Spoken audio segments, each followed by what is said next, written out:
백화점 청소부로 변장한 저는 며느리 될 사람이 청소 직원에게 던진 말을 듣고 온몸이 얼어붙었습니다. 저렇게 늙으면 집에나 있지. 왜 백화점에 와서 일을 하는지 모르겠어. 사연 시작 전 구독과 좋아요는 사랑입니다.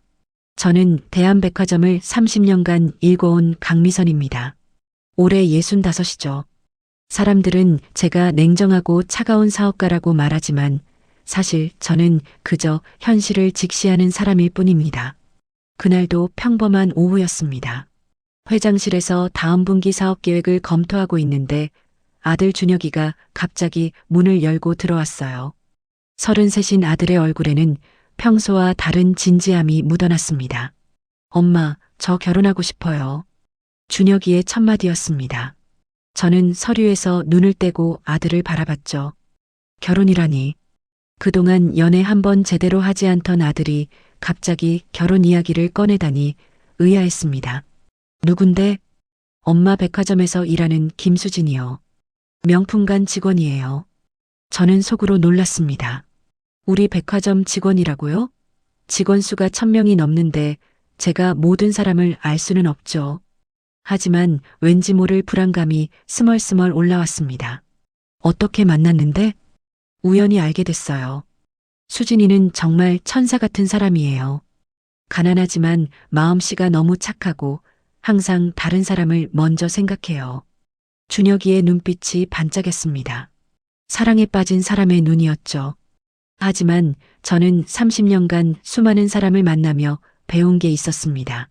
너무 완벽해 보이는 사람일수록 뭔가를 숨기고 있다는 것을요. 얼마나 사귄 거야? 3달 됐어요. 엄마, 저 진심이에요. 수진이 없으면 못 살 것 같아요. 3달. 고작 3달 만에 결혼을 결심했다는 게 믿기지 않았습니다. 저는 의자에 깊숙이 몸을 기댔어요. 그 친구 집안 배경은 어때? 엄마, 그런 게 중요한가요? 수진이는 정말 좋은 사람이에요.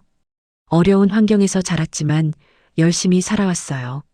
준혁이의 목소리에 약간의 짜증이 섞였습니다. 하지만 저는 물러설 수 없었죠. 며칠 후 저는 비서실장 김 과장을 불러 김수진에 대해 조사하라고 지시했습니다.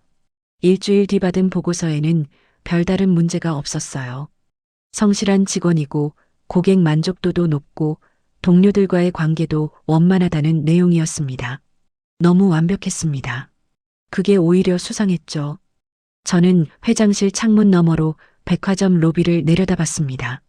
수많은 사람이 오가고 있었어요. 누군가는 웃고 누군가는 바쁘게 걸어가고 누군가는 쇼윈도를 구경하고 있었습니다. 사람들은 저마다 다른 얼굴을 가지고 있습니다. 고객 앞에서 보여주는 얼굴, 동료 앞에서 보여주는 얼굴, 가족 앞에서 보여주는 얼굴, 그리고 아무도 보지 않을 때의 진짜 얼굴. 저는 김수진의 진짜 얼굴이 궁금했습니다. 그날 밤 저는 거울 앞에 섰습니다. 65의 나이에도 여전히 당당한 제 모습이 비쳤죠. 하지만 오늘만큼은 이 모습이 필요 없었습니다. 직접 확인해야겠어. 저는 혼잣말을 했습니다. 사람의 진짜 모습은 자기보다 약한 사람을 대할 때 나타난다는 걸 저는 잘 알고 있었어요. 부자 앞에서는 누구나 친절할 수 있습니다. 하지만 가난한 사람, 힘없는 사람 앞에서도 그럴 수 있는지가 진짜 인품이죠. 다음 날 아침 저는 인사팀장을 극비리의 회장실로 불렀습니다. 팀장은 긴장한 표정으로 들어왔어요. 팀장, 이번 주 안으로 청소용역 직원 1명을 새로 뽑아줘요. 신호는 제가 직접 만든 가짜 서류를 쓸 겁니다.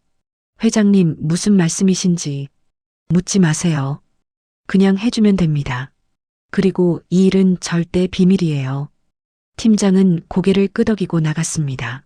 저는 오래된 옷장 깊숙한 곳에서 20년 전 자선행사 때 입었던 낡은 점퍼를 꺼냈어요.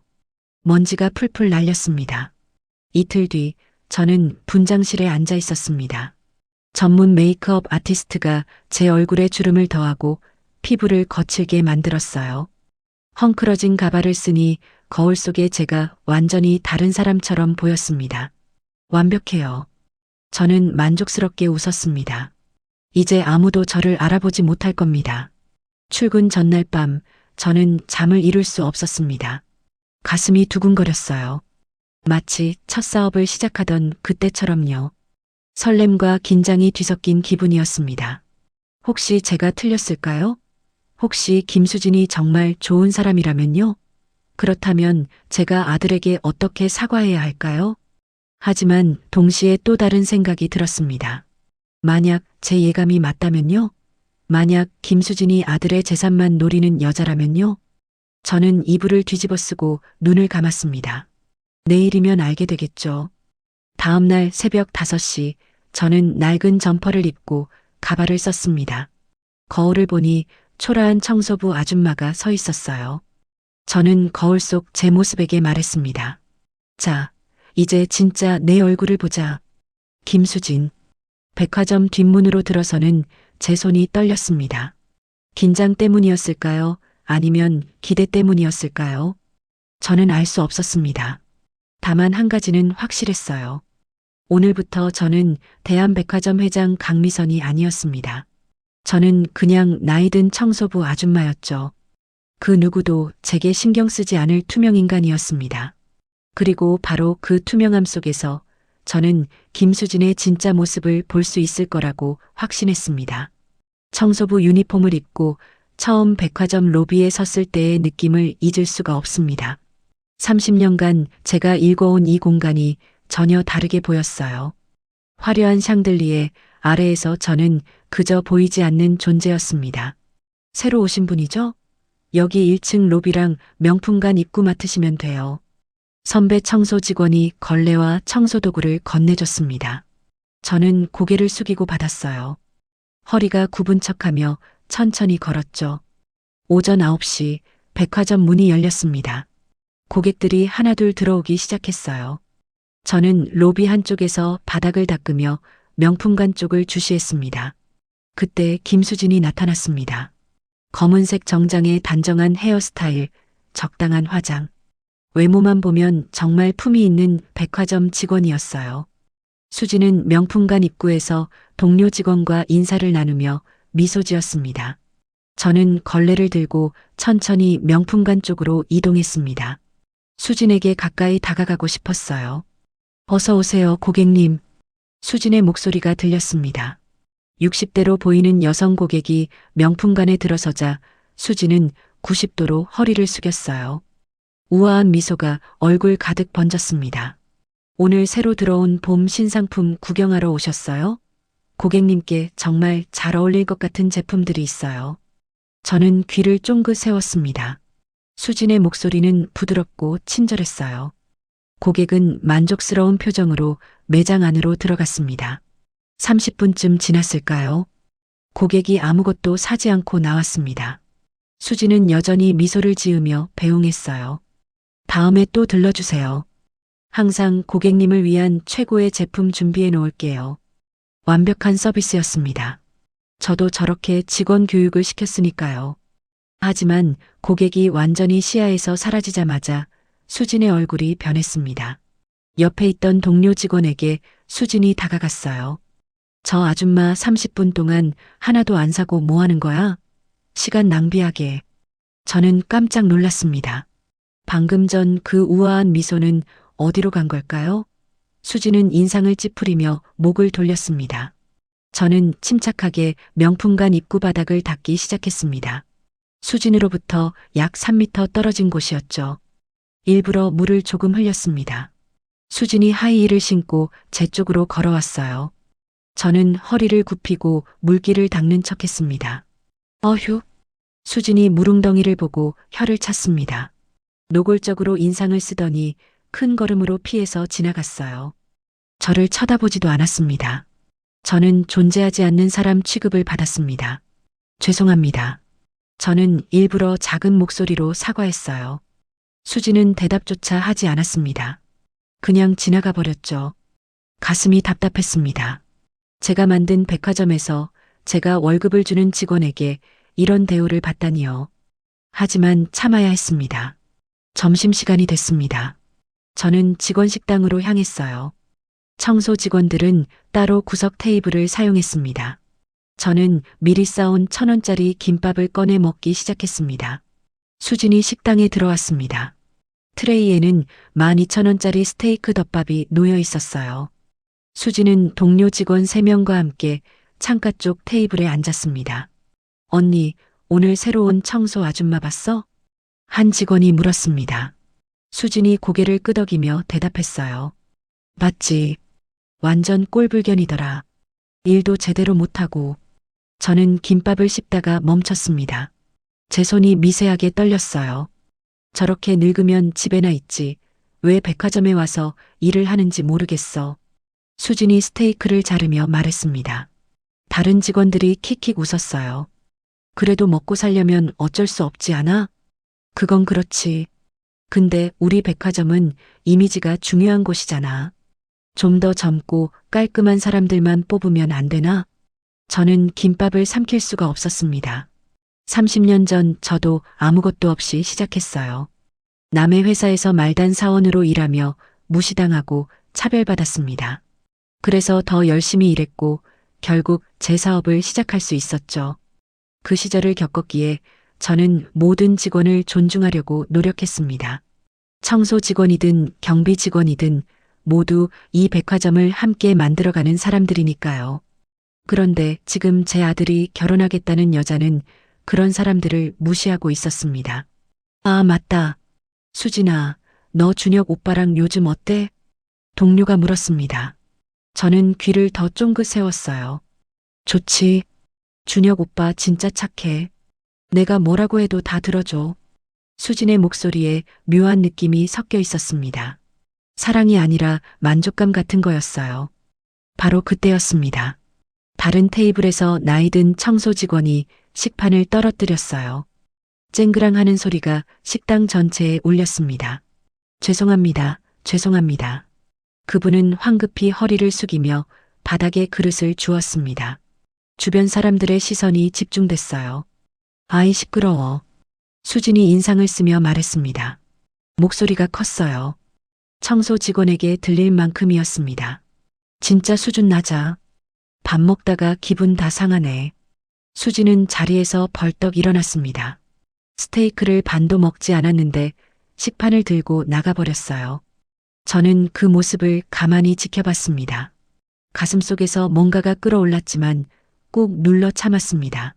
오후 시간이 됐습니다. 저는 화장실 청소를 하러 2층으로 올라갔어요. VIP 라운지 근처였습니다.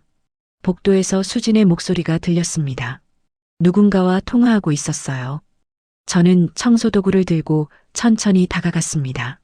수진은 복도 구석에 서서 전화기에 대고 말하고 있었습니다. 오빠, 오늘 백화점에서 진짜 열받는 일이 있었어. 준혁이었습니다. 제 아들과 통화하고 있었어요. 청소 아줌마가 실수를 했는데 사과도 제대로 안 하더라고. 정말 화났어. 저는 멈춰 섰습니다. 거짓말이었어요. 제가 분명히 사과했는데요. 아니야, 괜찮아. 그냥 좀 기분이 나빴을 뿐이야. 수진의 목소리가 갑자기 달콤하게 변했습니다. 마치 설탕물을 부은 것처럼 달달했어요. 그래도 오빠 목소리 들으니까 다 풀렸어. 오늘 저녁에 맛있는 거 사줘. 응? 오빠는 진짜 세상에서 제일 착해. 저는 뒷걸음질 쳤습니다. 더 듣고 싶지 않았어요. 아니, 더 들으면 안 됐습니다. 지금 당장 달려가서 수진의 멱살을 잡고 싶은 충동을 겨우 참고 있었으니까요. 화장실로 들어가 문을 잠갔습니다. 거울 속 제 모습이 보였어요. 초라한 청소부 아줌마의 모습이었지만 눈빛만큼은 차갑게 식어 있었습니다. 주먹을 불끈 쥐었습니다. 손톱이 손바닥에 파고들었어요. 아직은 아니야. 결정적인 증거가 더 필요해. 저는 스스로에게 말했습니다. 감정을 추스르고 다시 청소도구를 들었어요. 퇴근 시간이 됐습니다. 저는 청소부 탈의실에서 옷을 갈아입으며 생각했습니다.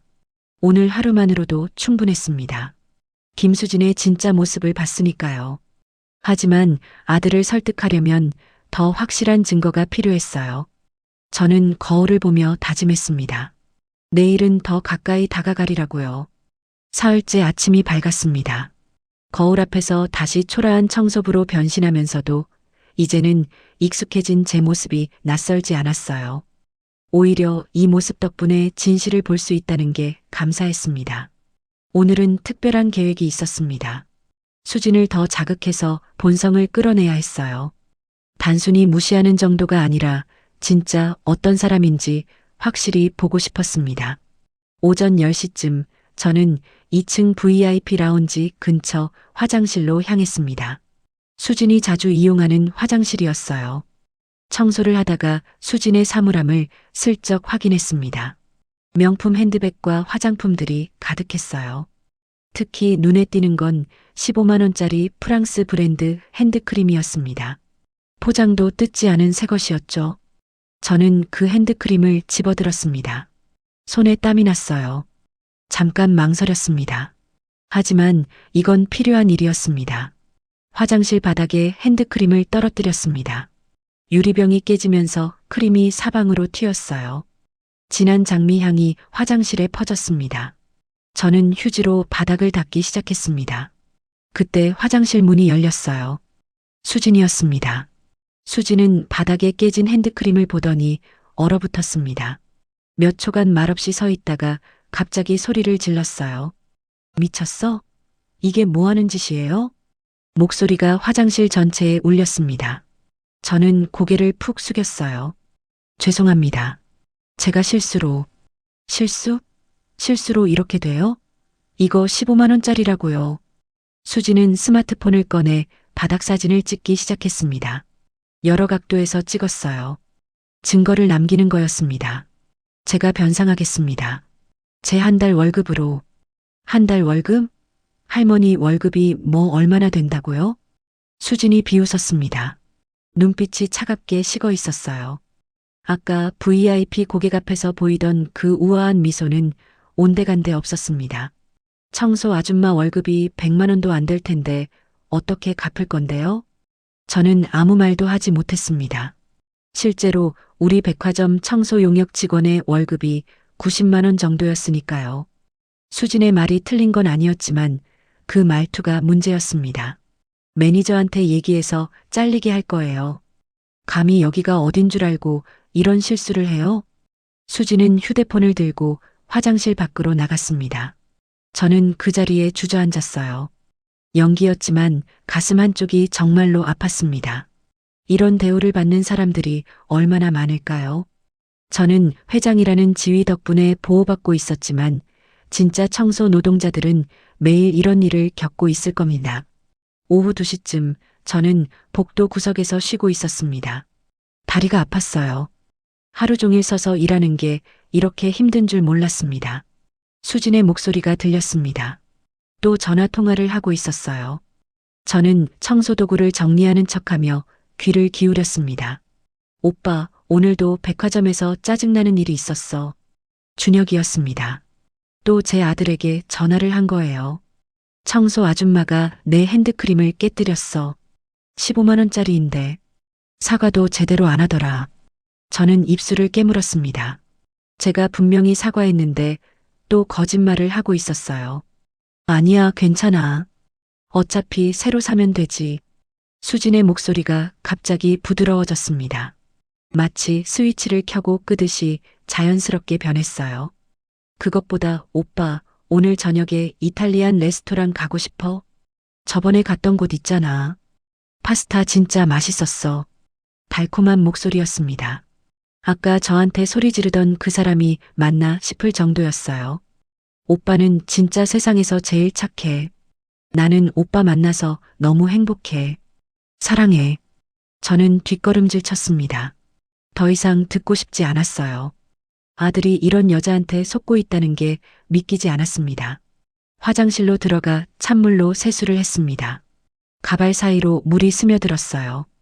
거울 속 제 얼굴은 일그러져 있었습니다. 주먹으로 세면대를 탁 쳤습니다. 손이 아팠지만 신경 쓰이지 않았어요. 참아. 조금만 더 참아. 스스로에게 속삭였습니다. 아직 끝이 아니었어요. 더 확실한 증거가 필요했습니다.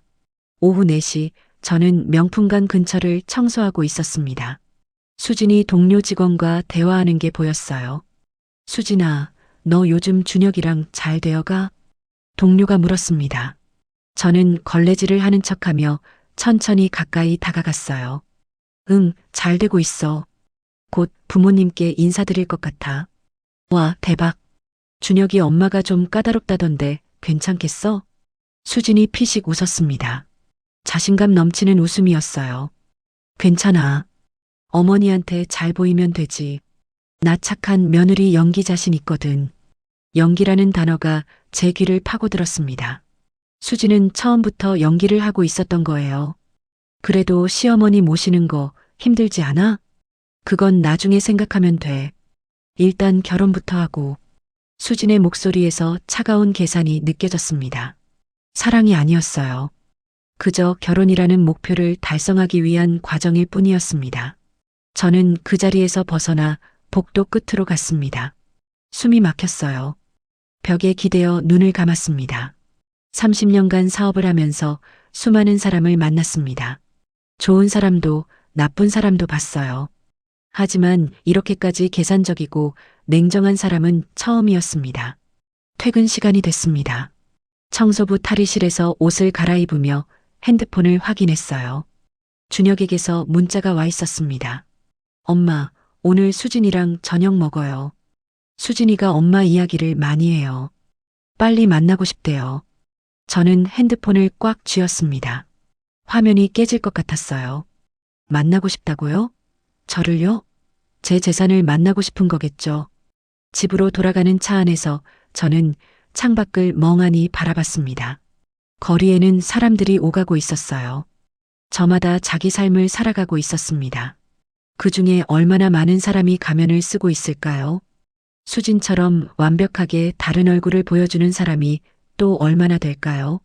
집에 도착해서도 저는 한참을 멍하니 앉아 있었습니다. 서재 소파에 기댄 채로요. 핸드폰이 울렸습니다. 준혁이었어요. 엄마, 왜 전화 안 받으세요? 오늘 수진이랑 정말 좋은 시간 보냈어요. 수진이가 엄마한테 인사드리고 싶대요. 이번 주말에 시간 되세요? 저는 잠시 말을 잇지 못했습니다. 목이 막혔어요. 엄마, 응, 알았다. 주말에 보자. 전화를 끊고 소파에 깊숙이 몸을 묻었습니다. 천장을 바라보며 생각했어요. 아직은 아니었습니다. 아직 준혁에게 말할 수 없었어요. 더 확실한 증거가 필요했습니다. 아들이 부정할 수 없을 만큼의 증거가요. 저는 눈을 감았습니다. 내일은 더 깊이 파고들어야 했어요. 수진의 진짜 속마음을, 진짜 계획을 알아내야 했습니다. 분노로 잠을 이룰 수 없었지만 동시에 결심도 더 단단해졌습니다. 제 아들은 제가 지켜야 했으니까요. 닷새째 아침 저는 평소와 다른 준비를 했습니다. 청소부 옷이 아니었어요. 드레스룸 깊숙한 곳에서 에르메스 드레스를 꺼냈습니다. 진한 네이비색 실크 소재였죠. 금고에서 5억짜리 다이아몬드 목걸이를 꺼냈습니다. 돌아가신 시어머니께서 물려주신 거였어요. 목에 거니까 무게감이 느껴졌습니다. 거울을 보니 완전히 다른 사람이 서 있었습니다. 우아하고 품위 있는 60대 여성이었어요. 이게 원래 제 모습이었죠. 오전 11시 저는 백화점 정문으로 당당하게 걸어 들어갔습니다. 경비원이 90도로 인사했어요. 안내 직원이 달려와 물었습니다. 어디로 안내해 드릴까요? 명품관 좀 둘러보려고요. 제 목소리는 차분하고 위엄이 있었습니다. 30년간 회장으로 살아온 목소리였죠. 명품관에 들어서자 수진이 보였습니다. 수진은 다른 고객을 응대하고 있었어요. 저는 천천히 매장을 둘러보며 수진을 관찰했습니다. 잠시 후 수진이 제게 다가왔습니다. 얼굴에는 완벽한 미소가 걸려 있었어요. 어머님, 어서 오세요. 오늘 특별히 찾으시는 제품이 있으신가요? 수진은 저를 전혀 알아보지 못했습니다. 사흘 전 청소부 할머니와 같은 사람인 줄 상상도 못하는 거였죠. 가방을 좀 보려고요. 요즘 유행하는 스타일로요. 정말 품위가 있으십니다. 어머님께 잘 어울리는 제품들을 보여드릴게요. 이쪽 VIP 라운지에서 편히 앉으세요. 수진은 제 팔을 살짝 받쳐주며 라운지로 안내했습니다. 태도가 180도 달랐어요. 사흘 전 청소부한테 했던 그 차가운 태도는 어디에도 없었습니다. 라운지 소파에 앉아 수진이 커피를 가져왔습니다. 프리미엄 원두로 내린 커피예요. 천천히 드시면서 편하게 구경하세요. 수진은 여러 개의 가방을 가져왔습니다. 샤넬, 루이비통, 에르메스까지요. 하나하나 정성스럽게 설명했어요. 이 가방은 올해 봄 신상품이에요. 전 세계적으로 인기가 많아서 구하기 힘든 제품이죠. 저는 일부러 까다롭게 굴었습니다. 색상이 마음에 안 드네요. 다른 건 없나요? 물론이죠. 제가 다른 색상 가져올게요. 수지는 땀을 흘리며 매장을 오갔습니다. 10분마다 새로운 가방을 가져왔어요. 30분이 지났습니다. 저는 이미 10개가 넘는 가방을 봤습니다. 수진의 이마에 땀방울이 맺혔지만 미소는 사라지지 않았어요. 어머님, 이건 어떠세요? 어머님 스타일에 딱 맞을 것 같은데요. 글쎄요. 좀 더 봐야겠어요. 수지는 여전히 웃으며 대답했습니다. 천만에요. 당연히 충분히 보셔야죠. 제가 계속 보여드릴게요. 바로 그때였습니다. 청소 직원 한 분이 라운지 옆을 지나갔어요. 나이 지긋한 여성이었습니다. 수진의 얼굴이 순간 굳었습니다. 청소 직원을 보는 눈빛이 차갑게 변했어요. 실례합니다. 수진은 자리에서 일어나 청소 직원에게 다가갔습니다. 목소리를 낮췄지만 저는 들을 수 있었어요. 여기 VIP 구역인데 좀 피해가요. 고객님들이 계시잖아요. 청소 직원은 황급히 고개를 숙이고 자리를 떠났습니다. 수지는 다시 제게 돌아와 미소를 지었어요. 죄송합니다, 어머님. 잠깐 정리할 게 있었어요. 저는 일부러 물었습니다. 좀 심하게 말씀하신 거 아니에요? 그분도 일하시는 건데. 수지는 잠깐 당황하는 듯 했지만 금방 웃음을 되찾았습니다. 어머님, 이런 고급 공간에는 어울리는 사람만 있어야 하잖아요. 이미지 관리가 중요하니까요. 그 말을 듣는 순간 가슴속에서 뭔가가 끌어올랐습니다. 하지만 참았어요. 표정 하나 바꾸지 않았습니다. 그렇군요. 저는 다시 가방들을 살펴봤습니다. 수지는 계속 새로운 제품을 가져왔어요. 1시간이 지났습니다. 그런데 말이에요. 저는 자리에서 일어났습니다. 오늘은 그냥 구경만 할게요. 마음에 드는 게 없네요. 수진의 얼굴에 미세한 변화가 있었습니다. 짜증이 스치고 지나갔어요. 하지만 금방 감췄습니다. 아, 그러세요? 다음에 또 들러주세요. 새 제품 들어오면 제가 연락드릴게요. 괜찮아요. 다음에 제가 올게요. 저는 매장을 나왔습니다. 뒤에서 수진의 한숨소리가 들렸어요. 명품관 밖으로 나와 구석진 곳에 숨었습니다. 수진이 동료 직원에게 다가가는 게 보였어요. 아, 진짜 짜증나. 1시간 동안 하나도 안 사고 뭐 하는 거야? 수진의 목소리가 들렸습니다. 저는 핸드폰을 꺼내 녹음 버튼을 눌렀어요. 저런 부자 할머니들 진짜 최악이야. 시간만 낭비하게 하고. 뭐 그렇게 고민할 게 많아? 동료가 대답했습니다. 그래도 참아야지. VIP 고객이잖아. 알아. 알아. 그래서 웃은 거잖아. 속으로는 진짜 욕 나오더라. 저는 녹음을 멈췄습니다. 충분했어요. 수진의 두 얼굴을 완벽하게 포착했습니다. 백화점을 나와 차에 올랐습니다. 운전석에 앉아 숨을 크게 들이쉬었어요. 손이 떨렸습니다.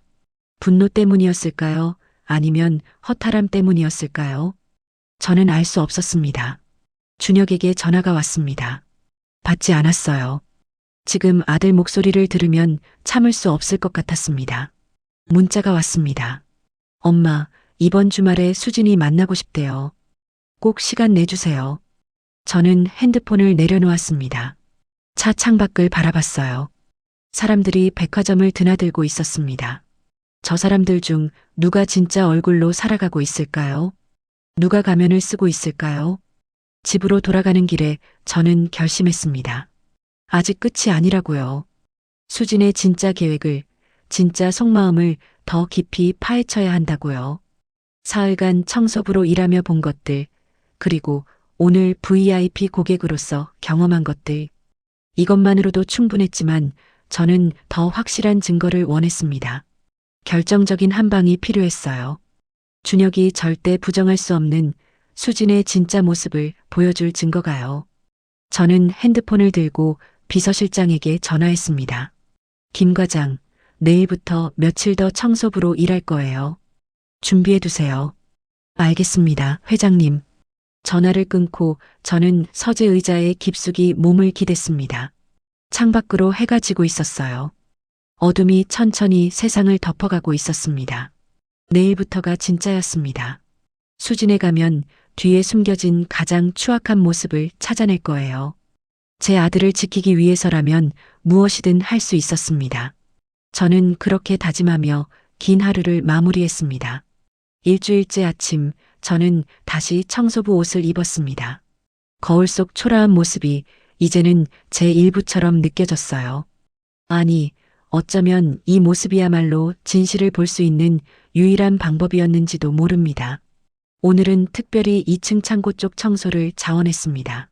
직원 사물함이 있는 곳이었죠. 수진의 사물함 근처였어요. 오전 10시쯤 저는 창고 구석에서 청소 도구를 정리하고 있었습니다. 그때 복도에서 발소리가 들렸어요. 수진의 목소리였습니다. 누군가와 대화하고 있었죠. 선배님, 잠깐만 얘기할 수 있어요? 남자 목소리가 들렸습니다. 명품관 남자 선배 직원이었어요. 저는 재빨리 창고 문 뒤로 숨었습니다. 틈 사이로 복도가 보였어요. 두 사람이 사물함 앞에 서 있었습니다. 수진아, 준혁이랑 잘 되어가? 요즘 소문 자자하던데. 선배가 물었습니다. 수진이 웃으며 대답했어요. 잘 되고 있죠. 곧 결혼할 것 같아요. 준혁이 어머니가 좀 까다롭다던데 괜찮겠어? 제 심장이 빠르게 뛰기 시작했습니다. 숨소리를 최대한 죽였어요. 괜찮아요. 결혼하고 나면 어차피 제 말 들어야죠. 시어머니가 뭐라고 하겠어요? 수진의 목소리에는 자신감이 넘쳤습니다. 차갑고 계산적인 어조였어요. 시어머니 모시는 거 힘들지 않을까? 선배님, 제가 바보 같아 보여요? 수진이 피식 웃었습니다. 좋은 요양원 이미 알아봐 놨어요. 돈 많은 노인네들 가는데요. 시설 좋고 깨끗하더라고요. 저는 입을 손으로 막았습니다. 비명이 나올 것 같았어요. 거기 보내면 끝이죠 뭐. 일주일에 한 번 정도 면회 가면 되잖아요. 효녀 코스프레하기 딱 좋죠. 선배가 낮게 웃었습니다. 야, 너 완전 무섭다. 근데 준혁이는 그렇게 순진해? 완전 바보예요, 진짜. 제가 착하다고 진짜 믿더라고요. 수진의 웃음소리가 복도에 울렸습니다. 저는 주먹을 불끈 쥐었어요. 손톱이 손바닥에 파고들었습니다. 사랑해서 결혼하는 거 아니었어? 선배님도 참, 사랑으로 밥 먹고 살아요? 준혁이 집안 재산이 얼마인데요? 그럼 재산 때문에 결혼하는 거 맞네? 당연하죠. 준혁이가 가난했으면 쳐다도 안 봤어요. 연기 정도는 해야죠. 이 정도 가치가 있으니까. 저는 벽에 기댔습니다. 다리에 힘이 풀렸어요. 이게 진짜 수진의 모습이었습니다. 제 아들은 이런 여자에게 완전히 속고 있었던 거예요. 그래도 조심해. 들키면 큰일 나. 안 들켜요. 제가 얼마나 잘하는데요. 준영이 앞에서는 완전 순진한 여자 연기하면 돼요. 두 사람의 발소리가 멀어졌습니다. 저는 그 자리에 주저앉았어요. 온몸에 힘이 빠졌습니다.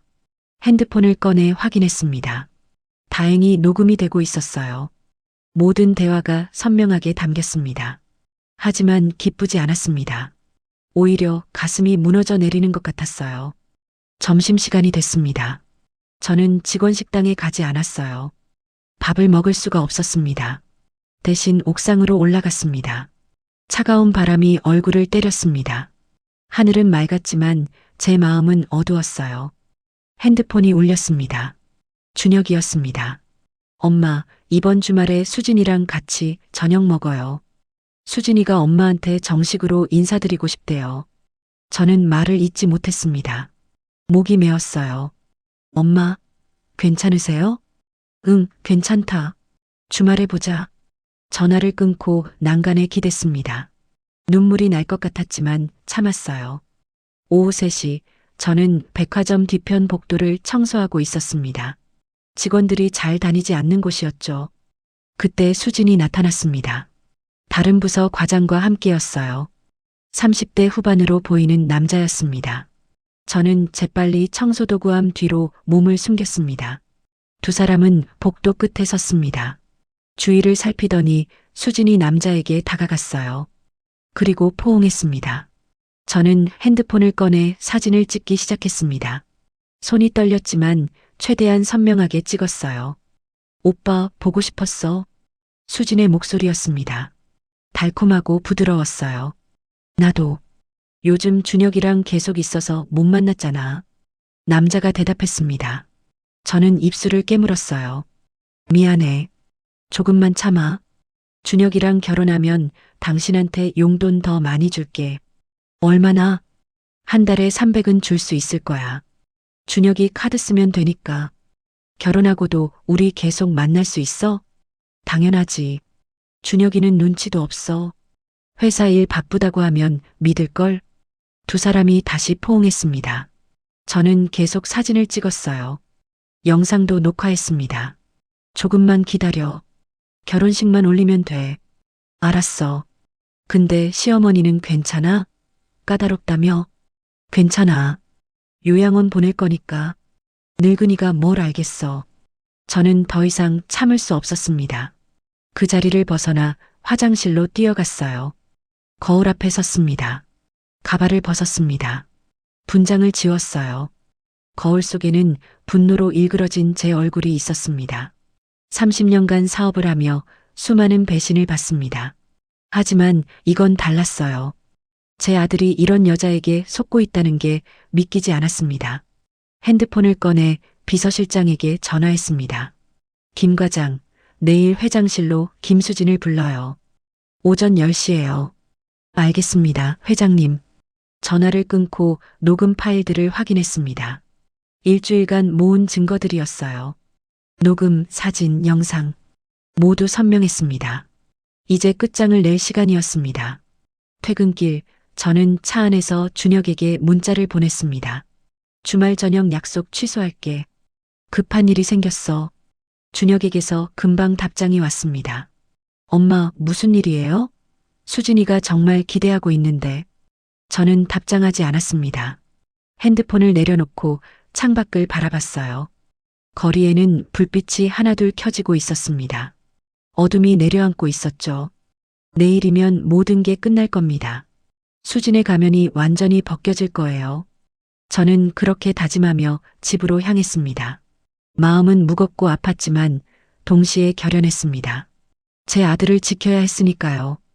그게 어머니로서 제가 할 수 있는 마지막 일이었습니다. 밤하늘에는 별이 빛나고 있었습니다. 하지만 제게는 보이지 않았어요. 오직 내일만이 보였습니다. 수진과의 마지막 대면이요. 그날 아침 저는 일찍 일어났습니다. 잠을 제대로 자지 못했어요. 계속 뒤척이다가 새벽 5시에 눈을 떴습니다. 샤워를 하고 샤넬 정장을 꺼내 입었습니다. 진한 회색 투피스였죠. 거울 앞에 서니 대한백화점 회장 강미선이 서 있었습니다. 일주일 만에 돌아온 제 모습이었어요. 화장을 하면서 손이 떨렸습니다. 긴장 때문이었을까요? 아니면 분노 때문이었을까요? 아마 둘 다였을 겁니다.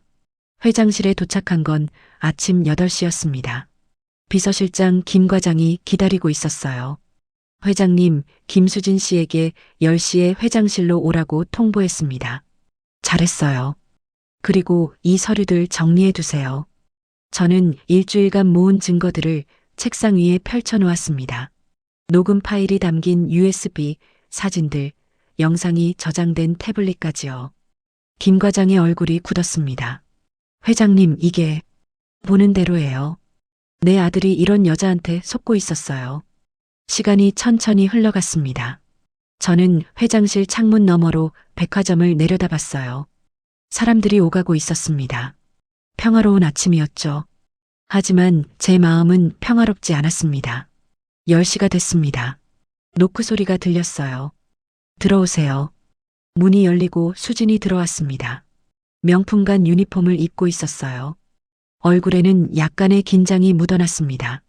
회장님께서 부르셨다고 해서 수지는 말을 멈췄습니다. 제 얼굴을 보는 순간이었죠. 눈이 휘둥그레졌습니다. 입이 벌어졌어요. 어떻게? 수지는 몇 걸음 뒤로 물러섰습니다. 손이 떨리고 있었어요. 저는 침착하게 의자에 앉았습니다. 앉으세요, 김수진 씨. 우리 할 이야기가 많으니까요. 회장님, 아니 저기, 수지는 말을 제대로 잇지 못했습니다. 얼굴이 하얗게 질렸어요. 며칠 전 VIP 고객으로 만났던 사람 기억하시죠? 그리고 지난 일주일간 명품관에서 청소하던 아줌마도요. 수지는 소파에 털썩 주저앉았습니다. 다리에 힘이 풀린 것 같았어요. 이게 당신의 진짜 모습이군요. 저는 책상 위의 서류들을 천천히 펼쳐놓았습니다. 하나하나 수진 앞으로 밀었어요. 이건 당신이 동료 직원과 나눈 대화 녹음이에요. 청소 직원들을 무시하고 비웃던 내용이죠. 수진의 얼굴이 더 하얗게 변했습니다. 이건 당신이 선배 직원과 나눈 대화예요. 저를 요양원에 보낼 거라고 했죠? 일주일에 한 번 면회 가면서 효녀 코스프레 하기 딱 좋다고요. 회장님, 그건 농담이었어요. 진심이 아니라 농담이었다고요? 저는 태블릿을 켰습니다. 영상이 재생됐어요. 백화점 뒤편 복도에서 수진이 다른 남자와 포옹하는 장면이었습니다. 이것도 농담인가요? 수진은 아무 말도 하지 못했습니다. 입술이 파르르 떨렸어요. 준혁이랑 결혼하면 당신한테 용돈 더 많이 줄게. 한 달에 300은 줄 수 있을 거야. 이것도 당신 목소리 맞죠? 영상 속 수진의 목소리가 회장실에 울렸습니다. 선명하고 또렷했어요. 수진은 바닥에 무릎을 꿇었습니다. 눈물이 주르르 흘러내렸어요. 회장님, 죄송합니다. 제가 잘못했어요. 용서해 주세요. 용서해 달라고요? 저는 자리에서 일어났습니다. 수진에게 천천히 다가갔어요. 당신은 내 아들이 아니라 우리 집안 재산과 사랑에 빠진 거잖아요. 아들은 그저 수단이었을 뿐이고요. 아니에요. 저는 정말 준혁 오빠를. 거짓말하지 마세요. 저는 차갑게 말했습니다. 사랑해서 결혼하는 거 아니었어? 사랑으로 밥 먹고 살아요? 당신이 한 말이에요. 수지는 고개를 떨궜습니다. 더 이상 변명하지 못했어요. 저는 책상으로 돌아가 서랍을 열었습니다. 하얀 봉투를 꺼내 수진 앞에 던졌어요. 사표 양식이에요. 지금 당장 쓰세요. 회장님, 당장 사표를 쓰고 이 백화점에서 나가세요. 그리고 다시는 내 아들 앞에 나타나지 마세요. 수진이 고개를 들었습니다. 눈물 범벅이 된 얼굴이었어요. 준혁 오빠한테 말할 거예요. 회장님이 이렇게 비열하게 시험했다고요. 저는 피식 웃었습니다. 비열하다고요? 좋아요. 그렇게 하세요. 대신 나도 이 모든 증거를 준혁에게 보여주겠어요. 태블릿을 들어 수진에게 보여줬습니다. 당신이 다른 남자와 포옹하는 영상, 나를 요양원에 보내겠다던 녹음, 준혁이를 바보라고 비웃던 대화. 이 모든 걸 내 아들에게 보여줄까요? 수진은 아무 말도 하지 못했습니다. 완전히 무너진 얼굴이었어요. 선택하세요. 조용히 사라지든지 아니면 이 모든 진실을 준혁이 앞에서 밝히든지요. 긴 침묵이 흘렀습니다. 회장실에는 시계 소리만 똑딱거렸어요. 결국 수진이 봉투를 집어들었습니다. 떨리는 손으로 사표를 쓰기 시작했어요. 저는 그 모습을 가만히 지켜봤습니다. 가슴 한쪽이 무너져 내리는 것 같았지만 이게 맞는 일이었습니다. 5분 후 수진은 작성한 사표를 제 책상 위에 올려놓았습니다. 나가도 되죠? 잠깐만요. 저는 자리에서 일어나 수진 앞에 섰습니다. 김수진 씨, 사람을 대할 때는 직이나 재산이 아니라 그 사람 자체를 봐야 해요. 당신은 그걸 몰랐어요. 수진은 고개를 숙였습니다. 청소하는 사람이든 경비 서는 사람이든 모두 존중받을 가치가 있어요. 당신은 그들을 무시했죠. 죄송합니다. 사과는 필요 없어요. 이미 늦었으니까요. 저는 회장실 문을 열어줬습니다. 나가세요. 그리고 다시는 내 아들에게 연락하지 마세요. 수지는 고개를 떨군 채 문 밖으로 나갔습니다. 뒷모습이 초라했어요. 문이 닫혔습니다. 저는 의자에 털썩 주저앉았어요. 손이 떨렸습니다. 온몸에서 힘이 빠졌어요. 창밖을 바라봤습니다. 하늘은 여전히 맑았고 사람들은 여전히 백화점을 오가고 있었습니다. 하지만 제 마음속에는 폭풍이 지나간 후에 고요함만이 남아 있었습니다. 핸드폰을 꺼냈습니다. 준혁에게 전화를 걸어야 했어요. 하지만 손가락이 움직이지 않았습니다. 어떻게 말해야 할까요? 어떻게 아들에게 이 진실을 전해야 할까요? 저는 한참을 그렇게 앉아 있었습니다. 회장실의 시계만이 째깍째깍 소리를 냈어요. 해가 중천에 떠 있었습니다. 새로운 하루였지만 저에게는 무거운 하루였습니다. 아들아, 엄마가 너를 지켰다. 저는 마음속으로 중얼거렸습니다. 비록 내가 당장은 이해하지 못하더라도 언젠가는 알아줄 거라고 믿었습니다. 그렇게 믿고 싶었습니다. 한 달이 흘렀습니다. 그동안 준혁은 한 번도 제게 수진 이야기를 꺼내지 않았어요. 아마 연락이 끊긴 걸 알았겠죠. 하지만 이유는 물어보지 않았습니다. 그날 저녁 준혁이 집으로 찾아왔습니다. 표정이 어두웠어요. 엄마. 준혁은 소파에 앉으며 입을 열었습니다. 수진이가 갑자기 연락을 끊었어요. 전화도 안 받고 문자도 답장이 없어요. 저는 차를 따르며 조용히 들었습니다. 백화점에도 안 나온대요. 퇴사했다고 하더라고요. 무슨 일이 있었던 걸까요? 준혁의 목소리에는 상처가 묻어났습니다. 가슴이 아팠어요. 하지만 진실을 말할 수는 없었습니다. 인연이 아니었나 보구나. 저는 준혁 옆에 앉았습니다. 사람은 시간이 지나면 진짜 모습이 드러나는 법이야. 지금은 힘들겠지만 시간이 지나면 이해할 거야. 엄마는 뭔가 아는 것 같은데요. 준혁이 제 눈을 똑바로 쳐다봤습니다. 저는 시선을 피하지 않았어요. 아들아, 엄마는 내가 좋은 사람을 만나길 바랄 뿐이야. 진심으로 너를 사랑하는 사람을요. 준혁은 한동안 말이 없었습니다. 그러다 천천히 고개를 끄덕였어요. 알겠어요, 엄마. 시간이 필요할 것 같아요. 준혁이 돌아간 후 저는 오랫동안 창밖을 바라봤습니다. 아들에게 진실을 말하지 못한 게 마음에 걸렸어요.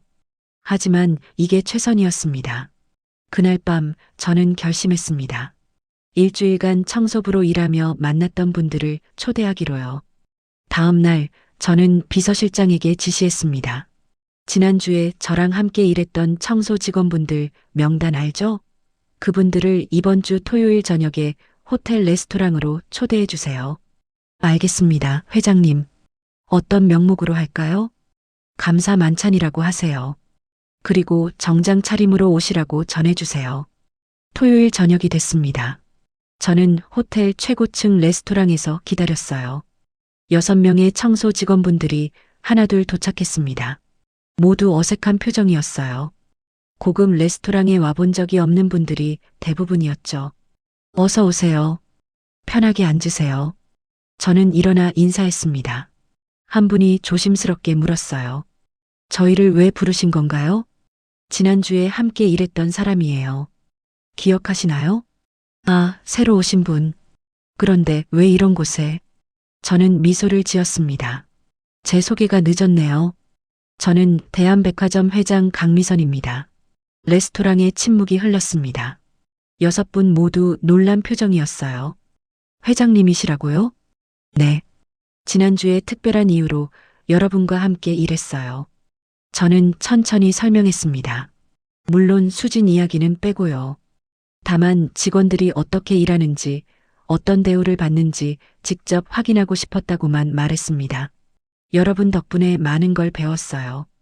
진짜 품격은 겉모습이 아니라 사람을 대하는 마음에서 나온다는 것을요. 한 분이 눈시울을 붉혔습니다. 회장님, 저희는 그냥 일할 뿐이에요. 특별한 거 없어요. 아니에요. 여러분은 특별해요. 저는 진심으로 말했습니다. 여러분이 매일 백화점을 깨끗하게 만들어주시니까 고객들이 편안하게 쇼핑할 수 있는 거예요. 여러분 없이는 백화점이 돌아갈 수 없어요. 식사가 시작됐습니다. 처음에는 어색해하던 분들도 점차 편안해졌어요. 이야기꽃이 피었습니다. 회장님, 사실 그날 식판 떨어뜨린 게 저였어요.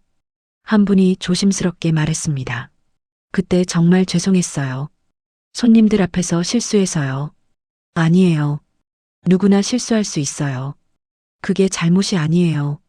저는 그분의 손을 잡았습니다. 오히려 제가 미안해요. 그동안 여러분의 노고를 제대로 알아주지 못해서요. 식사가 끝날 무렵 저는 모두에게 말했습니다. 다음 주부터 청소 용역 직원분들 급여를 20% 인상할 거예요. 그리고 2층에 새로운 휴게 공간을 만들 겁니다. 6분 모두 놀란 표정이었어요. 정말요?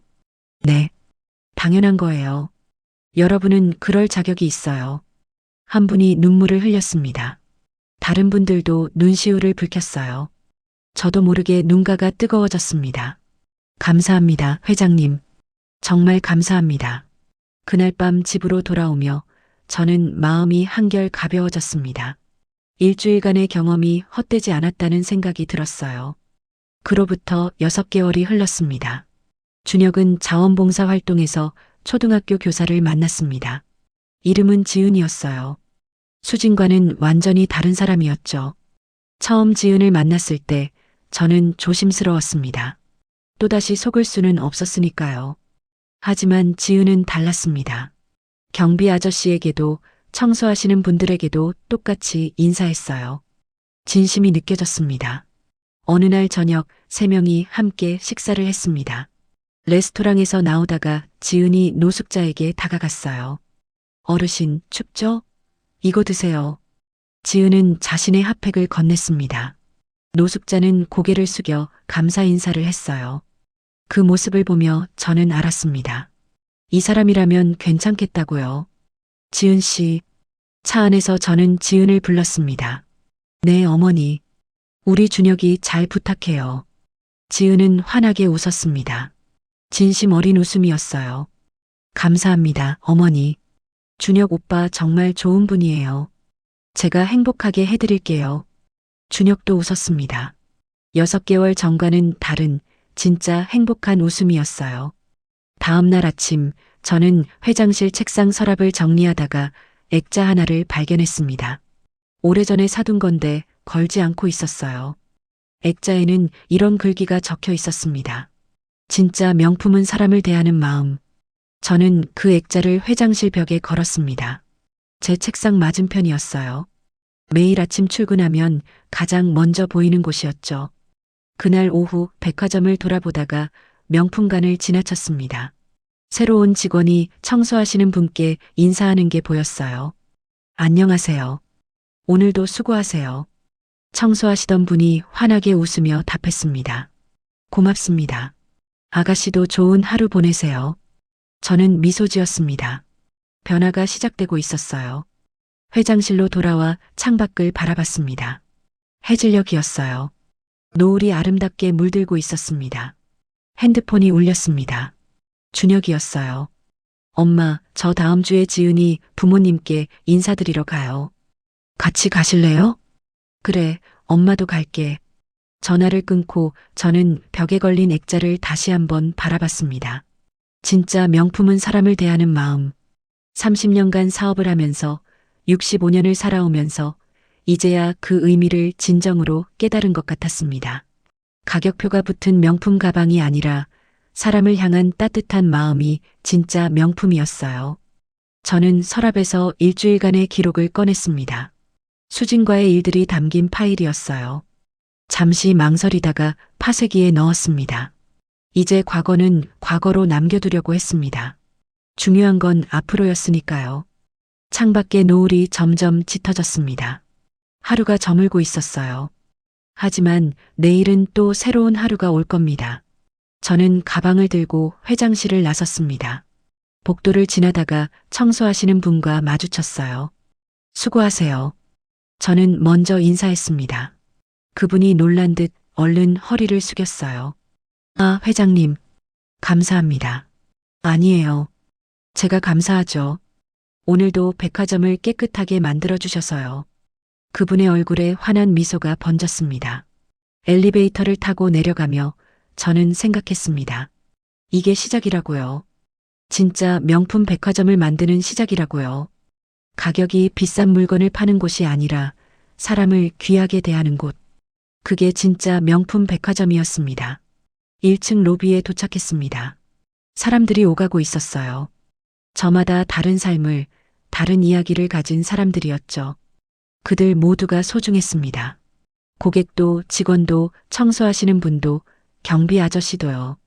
저는 백화점 정문을 나서며 뒤돌아봤습니다. 대한백화점이라는 간판이 저녁 하늘 아래 빛나고 있었어요. 30년을 일궈온 제 인생이 담긴 곳이었습니다. 그리고 앞으로도 계속 이어갈 곳이었죠. 다만 이제는 달라질 겁니다. 더 따뜻한 곳으로, 더 사람다운 곳으로요. 저는 차에 올라 집으로 향했습니다. 마음이 편안했어요. 오랜만에 느끼는 평화였습니다. 준혁과 지은의 행복한 미래가 그려졌습니다. 그리고 제가 만들어갈 새로운 백화점의 모습도요. 밤하늘에 별이 하나둘 떠오르기 시작했습니다. 반짝이는 별들을 보며 저는 미소 지었어요. 새로운 시작이었습니다. 진짜 명품의 의미를 아는 사람으로서의 새로운 시작이요. 여러분, 사람을 대하는 마음이야말로 어떤 명품보다 값진 우리 인생의 진짜 자산이 아닐까요?